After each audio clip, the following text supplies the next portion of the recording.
What up? It's Jimmy from odds.com. This is a clip from our big NCAA basketball show for Friday, December 11th, starring Maxwell Smart. And Max is running hot. Let's keep rolling. We stay 8 p.m. Eastern. And the MAAC, Niagara Purple Eagles, 0-1 on the season. At St. Peter's Peacocks, sitting at 2-2. Let's see if I can pull up a number for us. Nothing at FanDuel.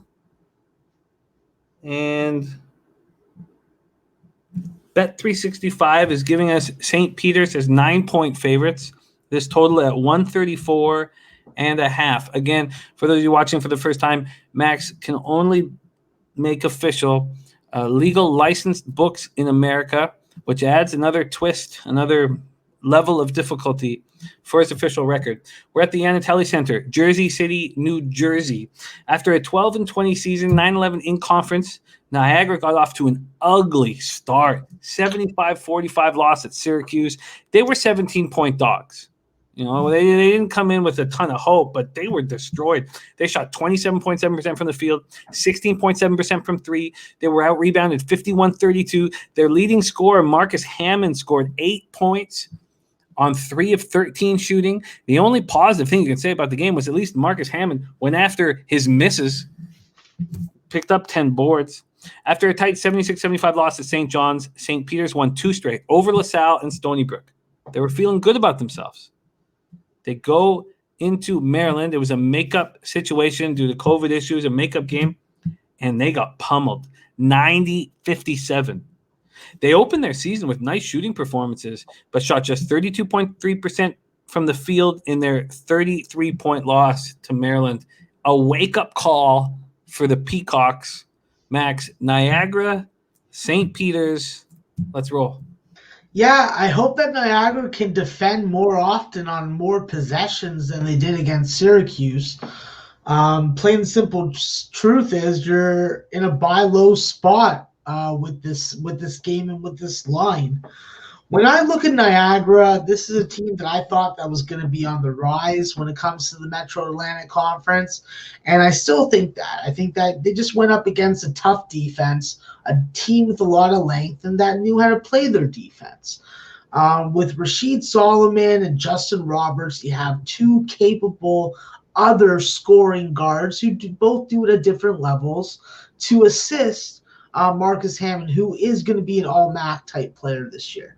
I think that not going up against the zone, not going up against the length that Syracuse had in the front court is going to be beneficial. They just need less turnovers and they need more rim protection. So what I observed in the Syracuse game, especially in the second half, was I thought Niagara just gave up.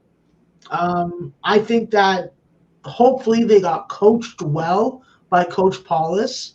And they're going to freaking man up in this game and bring a better effort, because if you can't lock down on defense, it doesn't matter how good your shooting is, you're still going to lose games. Last year, both these games stayed under by 13.5 and 20 points.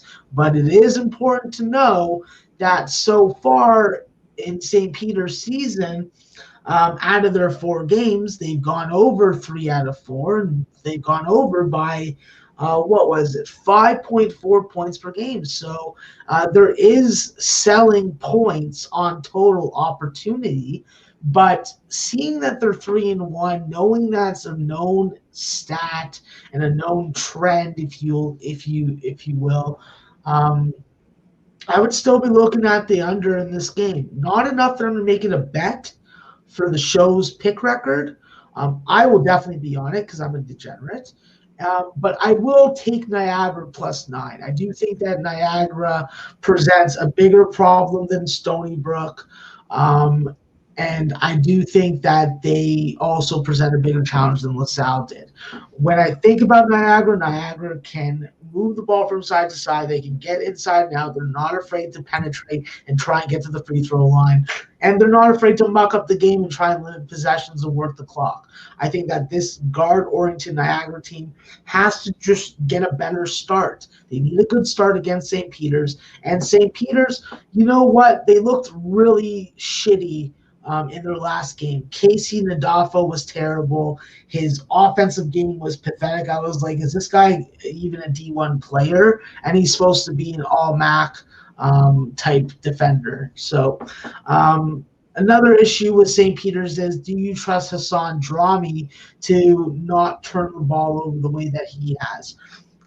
I don't. I think that this is a team that's shown that they have some real fundamental issues when it comes to careless passing, when it comes to silly fouls, when it comes to things like stepping on the end line, when it comes to things like having the ball been bounced off your leg. Like, you got to be aware of that. Use that athleticism. Get out of the way. Come on. Obviously, as someone watching from afar, I can judge, and as an athlete, it's probably easier said than done.